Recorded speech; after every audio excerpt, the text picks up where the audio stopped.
Hello and welcome to another episode of Socratic Satsang. Our speakers today are Denise Levine, Dyke, Kirstyn Everson, Kevin Yamamoto, Tulip Joshi, Simon Maxwell Stewart, George Dallas, and me, Vinod Nair. The subject of our discussion is liminal. I wasn't familiar with the term and had to look it up to learn what it meant. Now that I do, I'm excited for this discussion.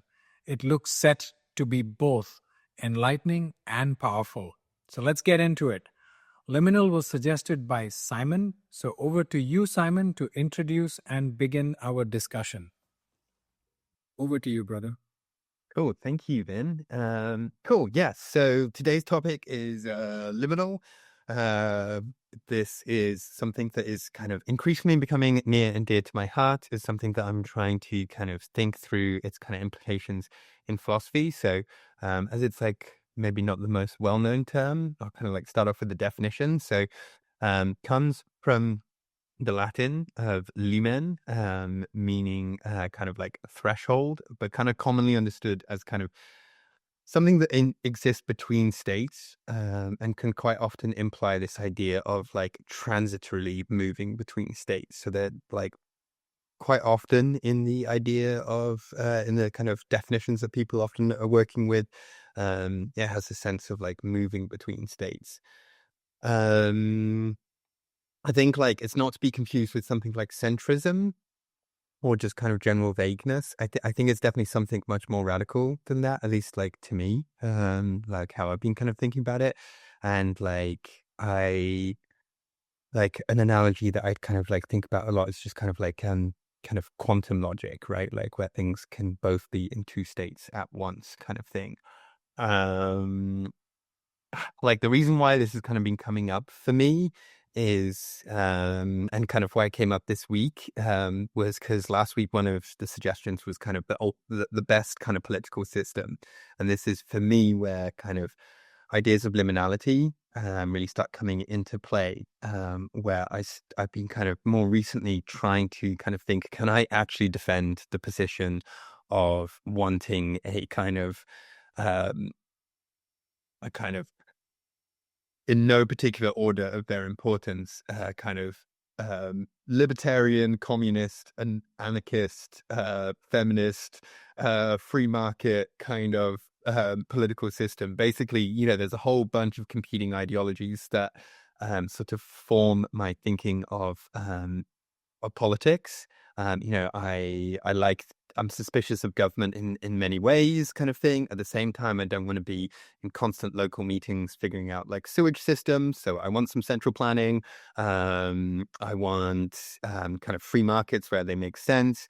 But I think one thing that I notice is often when we're talking about kind of ideas, we tend to not place them in kind of like a superposition with one another. You know, we're often kind of pitting one ideology versus another ideology, and then that kind of makes me think, I guess, a bit about the idea of why are our brains so resistant to this? You know, we seem to kind of be drawn to kind of definite categories that we work with.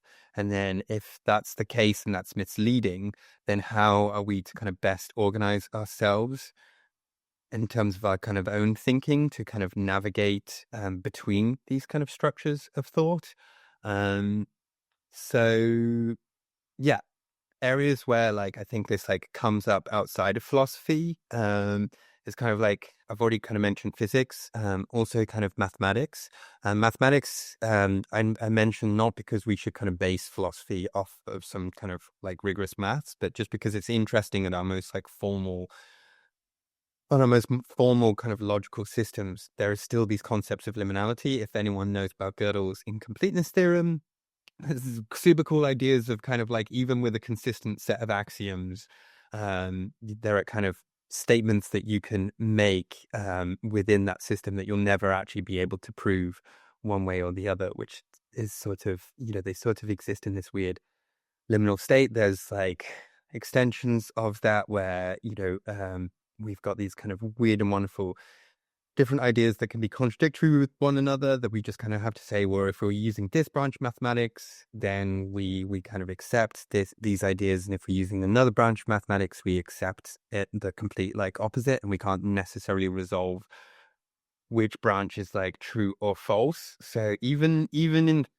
I say this only to say that even in our most kind of rigorous systems, this idea of liminality like kind of rears its head. As I say, we also see it in kind of physics, which suggests this isn't just like, this is like something that we can kind of plausibly say is happening in the physical world.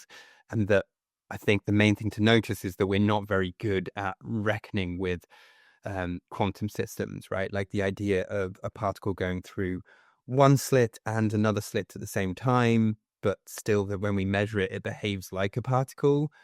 You know, that's really difficult to get our heads around. And yet this seems to kind of best explain the actual kind of nature of reality.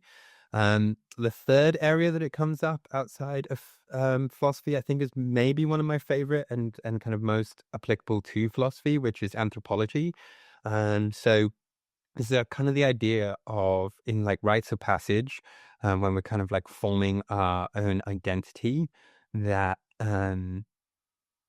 that basically there's this critical kind of liminal stage, which is when kind of we've opened ourselves up to change and change is possible, but that change hasn't happened yet, and we're kind of like stuck between our kind of old self and our new self. And that's like kind of most often kind of characterized by ambiguity, disorientation, disembodiment, and kind of something that's often very unpleasant. We don't like it, which I wonder whether that's kind of similar to when we're trying to kind of unpack quantum, and it doesn't feel very nice to kind of think about these things in our head, kind of thing. And so I guess trying to kind of bring everything back to kind of a practical, completely kind of real world, kind of immediate real world sense. I've been finding with like the philosophy club, one criticism that people, especially when sort of going to the Victoria meetup in person, was that people were saying that they didn't like the kind of ritual that we were kind of engaging in very much, because there wasn't a strict definition that we were all working with, and there wasn't a kind of a sense of progress, which for me, I completely disagree with, and think that this is actually one of the better and more interesting things that I come out of these kind of sessions, talking about philosophy with a bunch of people I don't know necessarily very well outside of the club.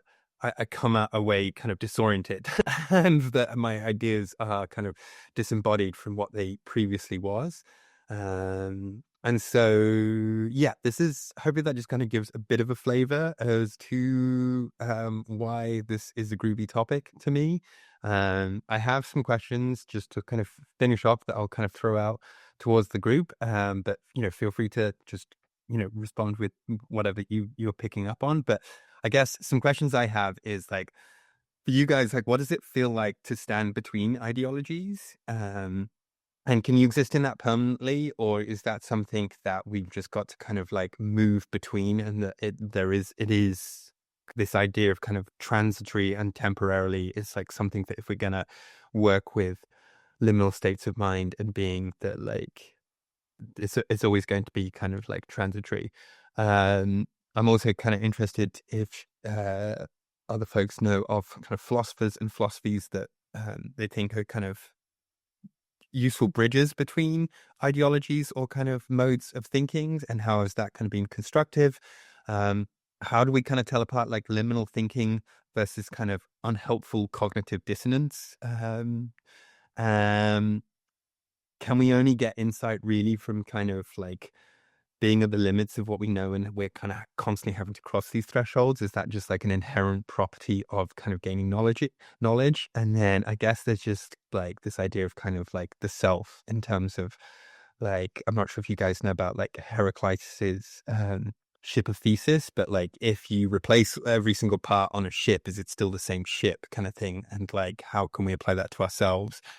Which I think has some kind of obvious sense of kind of liminality to it. So with that, I'll throw things over to the group. Thank you, Simon. That was insightful. Kirstyn, over to you. Okay. Never easy following Simon, I have to say. And hopefully I can do some justice to some of the things you're saying. But I think, I really love this concept. I love that you brought this up. And I think the part that really struck me as I read your paper and just kind of doing some research, was I just feel like it's so much at the heart of this forum. And even though it was something I was completely unfamiliar with, and as I was exploring it, I think was just feeling very struck by this idea of being in these spaces that are very malleable. And so if I'm understanding it correctly, I was kind of seeing this liminal space as a threshold kind of between knowing and learning, maybe between conviction and curiosity, and thinking about how when we know something or when we really believe that we're right, how we become very entrenched in that position. And then we really filter the world through that prism. And I think we see this in multiple areas in our world, certainly in politics and religion, different ideologies. And I would think that some of that sense is it provides this psychological security. When we have this sense of knowing, it keeps us, we feel this sense of safety. But I think when we feel like we know something, when we feel like we already hold that answer, then there's kind of little room or incentive to discover something new, to be out there, to learn something new. So in my understanding, what I was understanding from liminal spaces is that is something that invites something different, that it's a place where we can really listen, where we can begin to ask what if there's more to understand? And a place that really requires humility and wonder and this openness to be changed. And I think that it seems like we might avoid these spaces because they feel uncertain. They can even feel threatening. We can feel very safe in our familiar walls, especially when we're surrounded by people who are also, in those same walls or see through the same prisms. And we're less likely to be challenged or judged or see limitations in our thinking. So less risk, but also less growth. And I wonder if we allow ourselves to kind of linger in these thresholds and to stay in that space of uncertainty, if we're able to be shaped kind of with greater wisdom. And perhaps more importantly, be kind of shaped again and again and again. And so to speak to that point of, is it transitory? If I think of it like with clay, right? If it's soft, it can be molded, shaped, and become, a cup, a bowl, a statue, whatever. And it can be beautiful in that space. And it needs to be something at some point, right? But then it might also need to be broken down and created into something different. And when it's being shifted into something different, it still holds the same essence of that clay.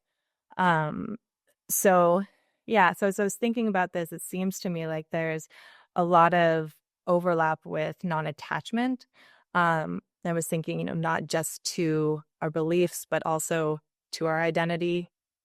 I think, we hold so many different roles that we can really cling to as this secure sense of self. And those things can feel very grounding, very sacred. But they do require us to be reshaped over time. And I'm not sure I'm doing time-wise, but I was thinking, as, for instance, as a daughter, as a child, right, as we're growing up, our first part is, our first focus is with our parents, our family. They provide that sense of security. Then we get a little older and it shapes toward our friends, our peers. We might start to play with obedience, rebellion. And then we get older and we're looking more intimate relationships or independence. And if that identity remains really rigid over time, then we end up stuck in those early places. So like if I were to, still anticipate that I need my parents to pay for everything, to house and clothe and all of that, then I would still be in this kind of daughter, like kind of child daughter self. And if my actions now were all about just following the way that they taught or acting out of pure rebellion. That would be more of that adolescent stage. And it really takes kind of being in these liminal spaces, being in those spaces outside of the home where we can grow and kind of integrate the pieces that we want and bring in other places that maybe resonate more with us. So I guess I kind of see it as this agreement to just be a continual work in progress, and wondering if we can just stay soft enough to be reshaped. Thank you, Kirstyn. George. Yeah, both great thoughts. I like this topic. I've discussed it with Simon a lot already, but I think it's a cool topic for sure. I also quite like that, like, liminal itself is quite a liminal concept. You know what I mean? Like, it's kind of hard to define it into one thing, and like that's kind of in itself like what liminal is.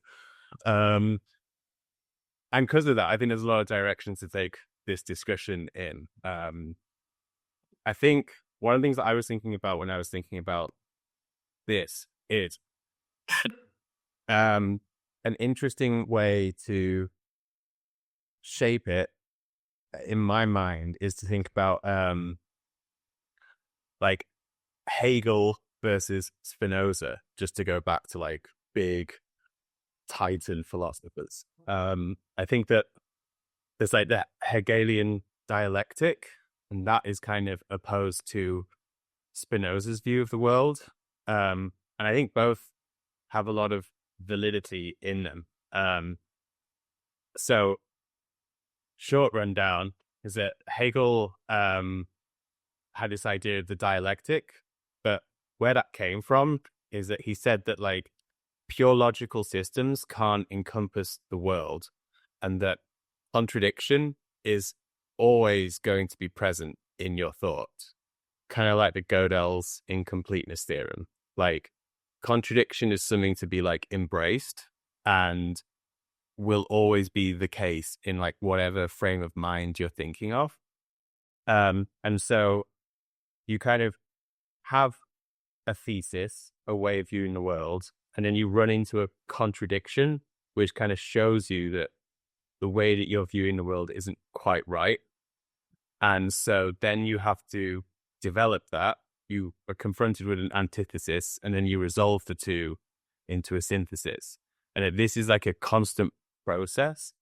And so it's like the whole point of Hegel was that like this is like what becoming means. And like becoming in a way is different to being. Like being is like a static thing, because being's contradiction is nothing in a way. And so it doesn't really move. Whereas like the concept of becoming has a lot more movement in it, because it's this kind of thesis, antithesis, synthesis, thesis, antithesis, synthesis. And like that's how you like move through life. And so you're kind of constantly having to transition from a way of viewing the world. You're hit with a contradiction, then you got to readjust how you frame the world. And I feel like the liminal kind of is within that spot in a way. The flip side of that is kind of how Spinoza saw the world, which is that Spinoza didn't see contradiction as something that's natural or something to be embraced. In fact, for Spinoza, like contradiction shouldn't really exist, and it's kind of an error in itself. The reason why is because he thought that everything in the world is made up of essentially the same substance. That like everything is like one, you know? It's kind of almost Eastern in that way, that like kind of we're all made up of the same stuff, and we're just the world realizing itself in different ways.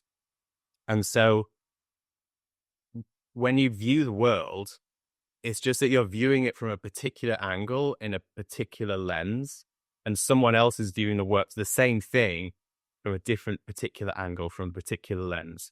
So the two things can look very different, but you're still looking at fundamentally like the same thing. And again, I think that a liminal kind of can exist in that thought process too, because like, what about the space between those 2 points of view? You know, like we're never going to get to like that true essence of the world. And so there's always going to be that kind of misunderstanding between people, between points of view and stuff like that. So I kind of see that as like how the two philosophers like disagree with one another, but still have the space for this like concept of like a liminality within them. And as a last point, an image that I really like around this, which I think is like a way to think about it, is like Hegel views things like two sides of a coin. So it's the same coin, but you're like looking at it from like two different ways. Whereas Spinoza is a bit more like those pictures you see where it can be an old woman, but it can be a young woman, depending on kind of how you're looking at it, you know, but it's both at the same time, you know, and you're not looking at two sides of the coin, you're looking at the same thing, but it's just how you're viewing it that is how it's different, you know? So anyway, that's my initial thoughts. But yeah, I think it's an interesting topic. Oh, you're muted, Ben. Thank you. That was powerful. Over to you, Tulip. So, the term liminal, I wasn't sure what it meant for some reason. I had not heard this. I probably had, but I had to just confirm it meant threshold. So, there are a few terms that came to my mind, and I also asked Simon what his question was because I didn't catch that. But before that, like when I think of threshold, like what George said, there are many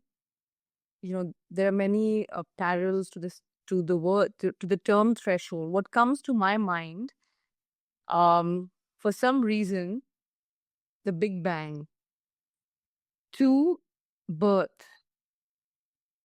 3, expectations, limitations, tolerance, pushing the envelope, and growth.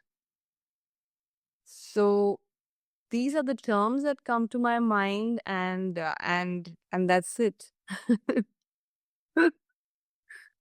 And I wanted to know what Simon's question was. Which one? I had. You had two. The first question you asked, it went Okay. over my head. What does it feel like to stand between ideologies, and can someone exist permanently in ideological limbo? Can someone exist in an ideological limbo? Like permanently? Is it something basically kind of the idea is like, if we're gonna, maybe if we could, what's come up like a little bit, especially from what Kirstyn had to say was, there's often kind of growth is associated with these places. But is that like, are we just moving kind of from one place to another, or is this something that we should try to kind of permanently be in a state of like liminality kind of thing? It's like a question of critical importance to me to kind of like, how do I then start approaching this? Like, is it something that I'm just going to occasionally do like a rite of passage and kind of like transform myself that way? Or is it something that should kind of try to kind of like more permanently exist in, but I'm not convinced that I can be. The opposite of growth is what you're saying, I guess, right? Yeah, I guess there's that idea of like rigidity and kind of just. Or just be happy, like this is what it is, and this is the final, like that's what, like there's like a conclusion, right? There's. I think we have a rejoinder from Drake also, or response, sorry. Yeah, basically, I just want to say, I thought it was funny that Tulip brought up some of those points, because the things I was thinking of were the Big Bang, at birth and death as liminal times, birth being liminal between not existing and life, and death on the other end between existing and life and not. And the Big Bang with the theories out there that perhaps there was something before the Big Bang. It might even be a series, so it could be a transition point. So I just thought it was very interesting that we had the same sort of thought process going on some of that. And Simon's point about um, the being in one condition for a long time, that almost seems to me like it wouldn't be a liminal state if you were in it for a long time. That's almost its own state, right? Because it's like you've made that decision to stay in the liminal, in between different philosophies, right? And so I'm just wondering if it maybe would become its own sort of philosophy of your own. Just a thought there. Thank you, Rick. Okay, I can go next. Firstly, thanks, Simon. It's a superb topic. I think you've blown everyone's mind. I'd look at liminal as a transition point. I agree with Simon on what he said about the philosophy club in Victoria. Even when I'm there, the purpose is to just enrich yourself with knowledge and not necessarily come to a conclusion on discussions every time. A couple of us have mentioned birth and death as a liminal space. I'd even say birth and death is part of our transition as we grow. From child to man, or from every time you're hit and you have to change who you are, reinvent yourself. It's a form of death and birth also. Moving in between ideologies, I think I'm mostly there, especially when it comes to politics and economic systems. I'm more of an issue-based person, so I'd rather go issue by issue than take one side and stick to it. Did think quite a bit about duration, and I think you can be in a liminal space either for a moment or even for a long time, because it just depends on how it's affecting you. Maybe, you've transitioned from a student to a working professional, and you're not able to get it right because all your behavior is still that of a student and not of a professional.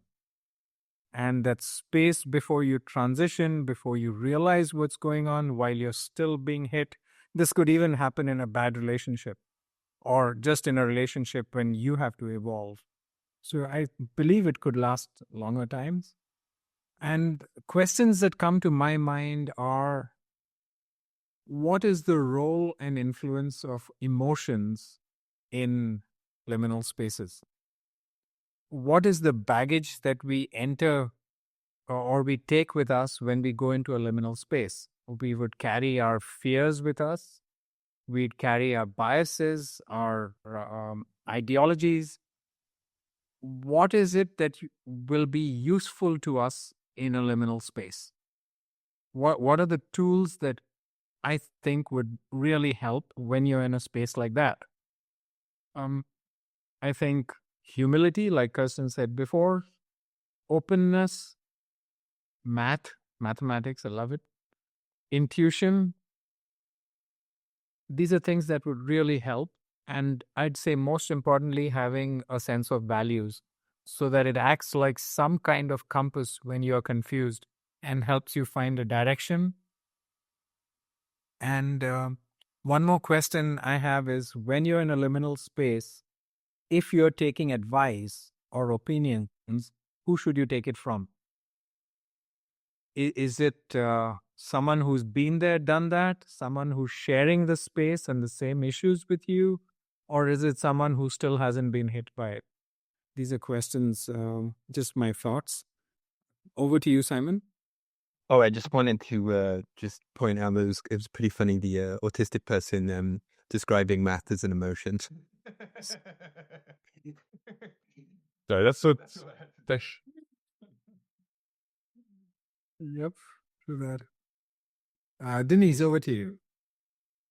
Okay, so I'll be perfectly honest. I feel like listening to everyone, I'm learning so much. So my thoughts might be a little disjointed because I actually didn't really fully understand the definition of liminal until the subject was put out there for our podcast.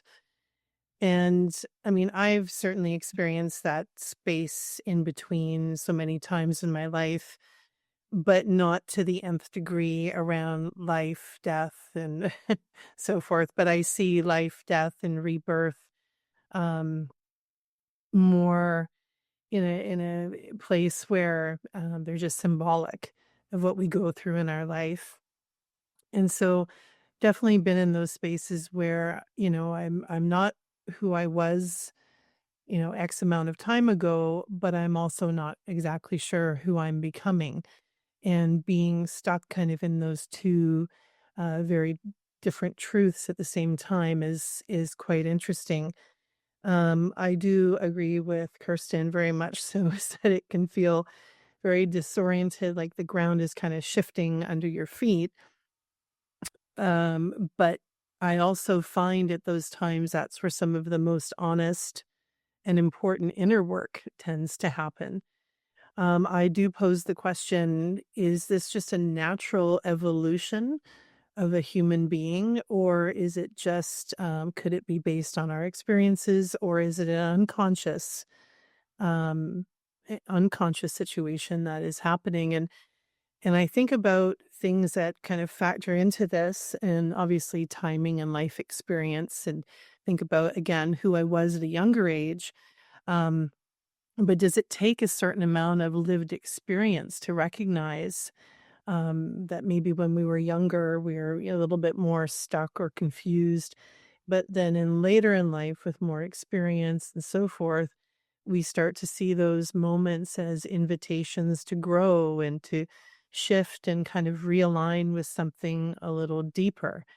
And then I also find that once you've kind of shifted or your perspective has shifted, you know, is it possible to go back to the way things were? Um, or have you moved past a certain point where you don't fit in that old space anymore, or you're not in that liminal space? So, when we talk about, Simon had mentioned stationary or transitionary, and I kind of agree with Drake in that it seems like being stationary would be in its own state, so to speak.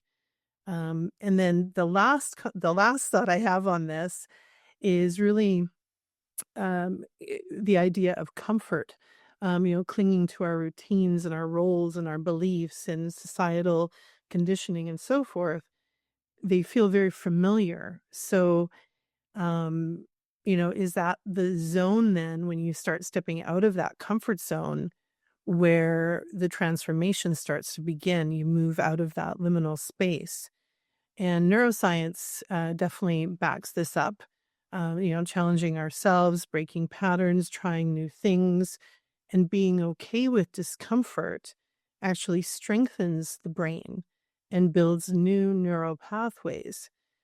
So whether it happens naturally through life experience or through conscious choice or unconsciousness, does the growth, it's often started by the thing that feels just a little bit uncomfortable. So those are some of the thoughts that I have, a little disjointed, but just trying to piece together what everyone is saying, and it's really interesting, everyone's different perspective. Thank you, Denise. Tulip. Yeah, I agree with what Denise said about about discomfort, because I believe if we build resilience in every way in life, and what Vin said about value system, if we have a value system in place, the intuition part, I think if we practice something like a meditation where where we get in touch with our consciousness, where we are aware, we don't like, we know, we understand, and things are transient. So everything does not have the same answer. So it depends on where you are at, who you are, who you're dealing with, which the geographical location, and so forth. So it depends. It's subjective, right? So yeah. So you build resilience, have a value system in place, and practice mindfulness and be in touch with your awareness or consciousness, and that helps, because what one person does here, the same situation would have a different outcome or an expectation in another place. So that's what I think. Thank you, Tulip. Yes, George. Yeah, it's still interesting points everyone's bringing up. Bring it back to some of the philosophers. I put a Deleuze quote in there. This is from a famous essay of his called The Rhizome, which I feel touches on a lot of these points. It's a really good fun essay. And it's he makes a distinction between trees and rhizomes. And so a rhizome is like a ginger root or something like that. And he says that a lot of the ways that we think are like trees. And so it's like you start at a root, and from that root you create branches, but you're still like within that one tree structure. And he's really the rhizome essay is that he's saying that we should be more like rhizomes, like a ginger root. And so you kind of go off in all different directions as much as you can, and don't kind of get stuck in a sort of tree way of thinking. You need to, float around, try out different things, be three-dimensional, and explore. And the quote I put in there, which I think is a fun one, is like, talks about how a rhizome grows from the middle, so it doesn't grow at the edges. There's other sort of philosophers who like to talk about crystals and how crystals grow, which is kind of the opposite way. Like a crystal just grows on its outside and its inside is just solid, and the crystal only develops by taking on minerals on the outside of it. And yeah, I think kind of what people are touching on here is that that's not really how humans grow. We should grow. We should grow more like rhizomes, like grow from the middle outwards and try new directions and see if our bits of roots of ginger find good veins of soil to go in. And if not, we just give up that direction and try a new one. So, yeah. Thank you, George. Response from me is most human beings, especially in cities, have no problem growing from the middle. It's also called the Battle of the Bulge. Well, there's that too. Yeah. Yes, Anna. Yeah, I think I've just been really sitting and working with Kirstyn's metaphor of clay that I really like, because I think for me that's starting to help in my kind of the first question I posed in terms of kind of how we relate this kind of like transitory idea versus kind of I guess to George's idea of like kind of Spinoza. Are we trying to kind of see both the witch and the wine cup that is in the picture at the same time? Are we trying to see both images at the same time, or are we just allowing ourselves to move between? And I guess I found the metaphor of kind of clay very useful. In the sense of, I feel like what's permanent about that is the flexibility and the malleability, and that is maybe something where we should maybe aim to have a certain sense of kind of permanence, of kind of permanently being ready to change, but that we shouldn't necessarily kind of worry about trying to be all shapes all the time, kind of thing. Like we shouldn't be kind of aiming to be both pictures at the same time for kind of like the Spinoza thing. And it as I was thinking about that, I guess I was just reminded a little bit of the Tao Te Ching. I super enjoyed reading the Tao Te Ching as someone who's not particularly religious or gets quite bored of I guess spirituality when this sort of start invoking a kind of a world outside of our own kind of thing. I kind of can sometimes struggle with those kind of spiritualities, whereas I really enjoyed reading the Tao Te Ching because it's sort of very much like focused on like what exists in the real world, and the kind of for those of folks who don't know, the Tao is like the way, and so a lot of it's like kind of like this idea of like how do you connect with like the way of things. And they really promote this idea of flexibility, at least in lots of the writings in the Tao Te Ching. There's this idea of like that you don't want to be kind of brittle, you don't want to be kind of fired clay. as it were. And that like as we get older, we have like a tendency to get more and more brittle. But like staying flexible is like very useful. And I guess that just felt like suddenly I connected that idea with Kirstyn's awesome kind of clay metaphor. And that then started helping me to answer that like first question. So just wanted to say that. Thank you, Simon. I wonder if liminal spaces could be almost like a process of tempering, that you put a sword through hot water, hot, cold, till it gets solid. And excellent place for muscle building. I mean, all kinds of new muscles. As you learn to, acquire new skills to get yourself through whatever you're going through. Like it, sorry.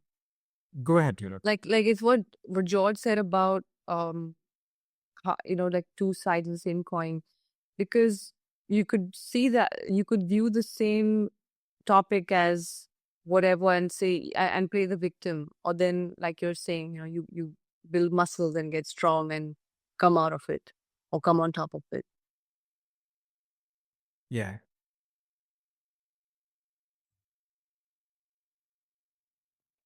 Anybody? Who's next? Yes, Drake. Just thinking, it's interesting, the topic in general, how liminal can have all sorts of different connotations from a very short period of transition, like some of the things we've been talking about, to life itself could be liminal. If you think of you didn't exist before it, it's a transition period where you exist and then you don't exist again.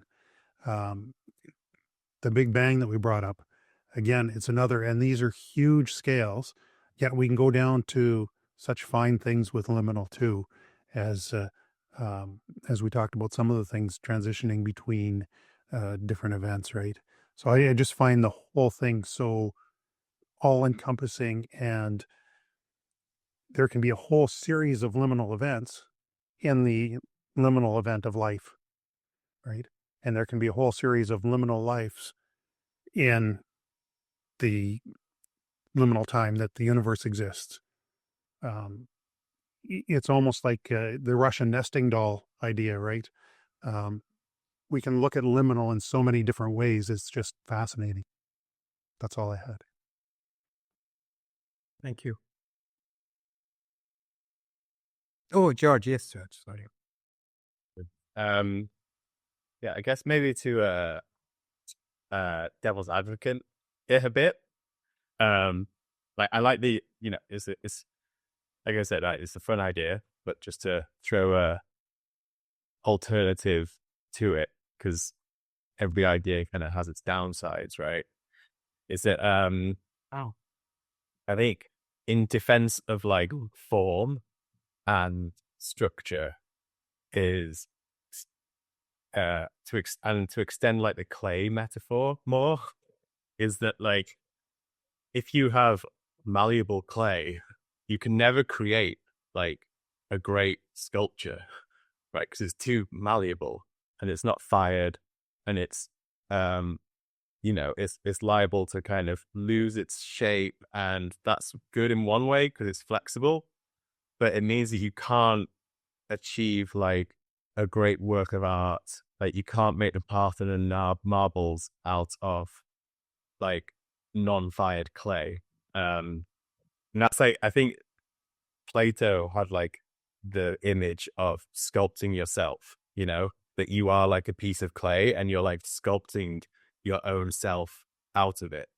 But you're only able to do that if you have like rigidity and you like find that form.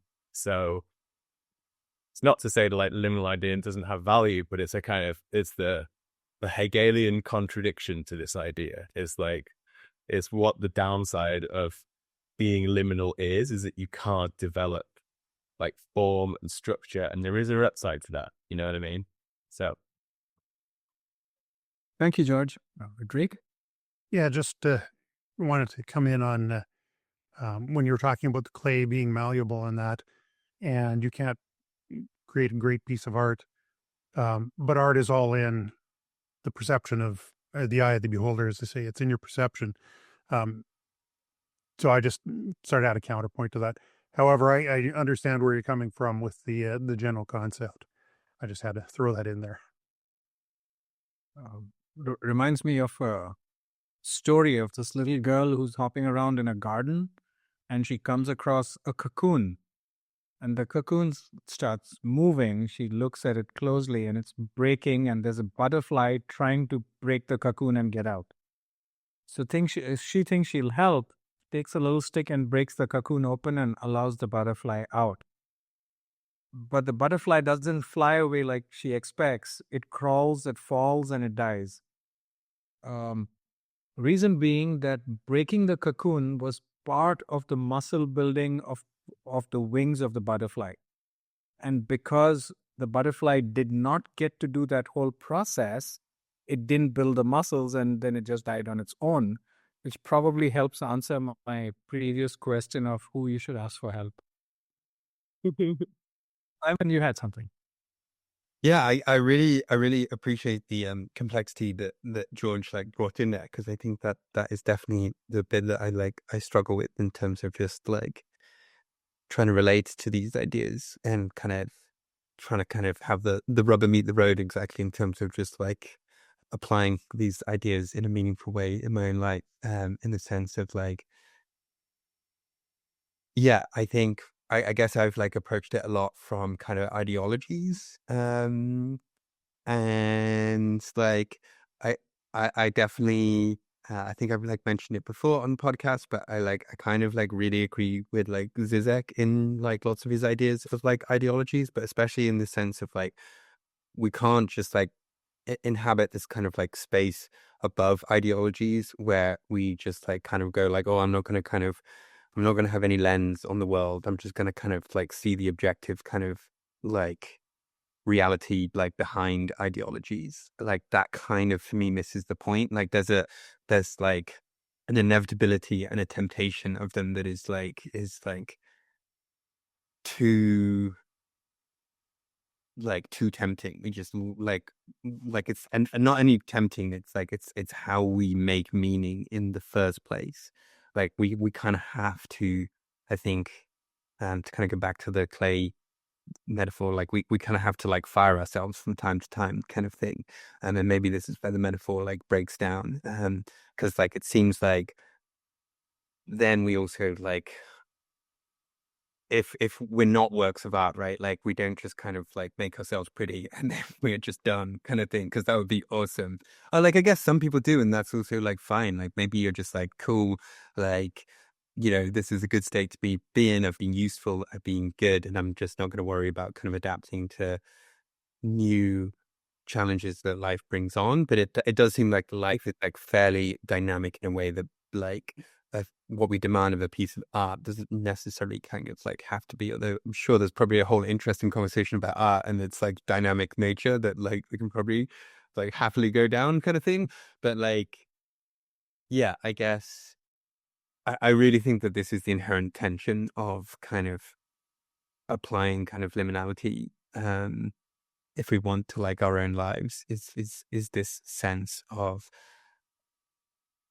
working with ideologies, say, but it doesn't have to just be from the sense of ideologies, with working with like structure and stuff that I think you inevitably have to make meaning in the first place, but then sort of destroying it all and like potentially like by kind of like moving between things and finding something new kind of thing. Thank you. Yes, George. Yeah, I think just to add on to Simon's point, like I think for me this is why it comes down to like Hegel, right? Because it's like you gotta, I think, you like that thinking about it in relation to maths, right? And I think that you gotta kind of like what you were saying, you gotta build stuff up in order to tear it down. And if you think about maths, it's like, yeah, there's Gödel's incompleteness theorem, but like that doesn't mean that there's no value in like the mathematical system that's been built up before Gödel's incompleteness theorem. Like, yes, Newton is wrong, But Newtonian maths is incredibly valuable, and you create a mathematical system, and then you find a contradiction. You find that Mercury doesn't quite track with Newtonian physics. And so then you have to break that down and build up special relativity in order to account for the contradiction that you find in Mercury's movement. And so this is why, like I say, it comes back to Hegel, where it's like you have to build up the thesis in order to arrive at the contradiction. And then you tear that down and create a synthesis out of that contradiction. But like, that's where the movement in life is, Like, you can't just be constantly tearing down. You need to build up in order to tear down. And like, that's the like inherent flow of it all in a way. Thank you. Simon? Just, I do really like that these two competing ideas, that when I try and think about them, they seem much more complementary and start completely existing in a fun kind of liminal state of being. Because I definitely think that I'm kind of Hegelian in the sense of like, I think like contradiction is inherent in the world. Like, I do kind of think that like, because like whatever kind of map of meaning kind of that you have, like whatever kind of like way kind of structure, I think there's just gonna be stuff constantly outside of that. And I think that like Gödel's incompleteness theorem does like ultimately like show that at a fairly like formal level. But I also super appreciate the Spinoza point of view. So I do find it funny that they were kind of competing against one another, but like to me, they really are much more kind of additive than they are kind of like contradictory. And yeah.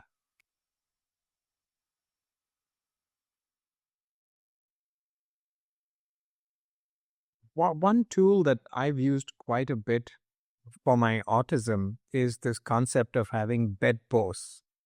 So what happens with my autism is that I have this regular disorientation that happens. And just like, a record player, an LP can slip a groove and just go into another track. Sometimes my brain can just skip a groove and go onto another track while I think I'm still on the right track. And I can take off on a tangent sometimes. So a tool I've used quite a bit is to have bedposts.